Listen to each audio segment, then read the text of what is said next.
এই হলো বাটির গাছ, বাটির পাতা, নিশ্চয়ই আপনারা চেনেন। এগুলি হলো বাটির পাতা। তো কি করা যায় আমি আপনাদের দেখাচ্ছি। তো বাটি পাতা আপনারা দেখলেন, এবারে দেখবেন কচুর পাতা। তো এগুলা দিয়ে কী হয় আমি আজকে আপনাদের সম্মুখে তুলে ধরবো।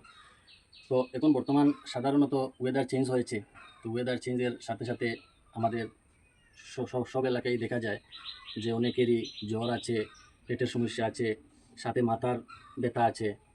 তো মাথার ব্যথাটা সাধারণত জ্বর আসলেই হয়ে যায়, না হলে এমনিতেই থাকে অনেকেরই।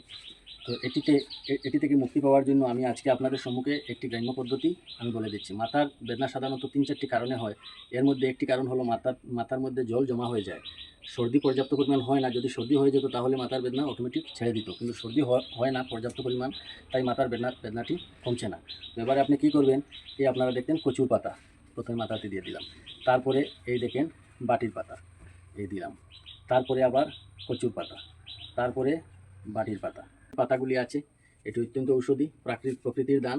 তো এরপরে আমি দেখেন কী করছি, গামছা করে দিয়ে, বাটির পাতা কচু পাতা দিয়ে, যে কোনো কাপড় বা গামছা দিয়ে আপনারা এইভাবে ভালো করে এইভাবে বেঁধে দিবেন। এইভাবে ভালো করে টাইট করে বেঁধে দিবেন।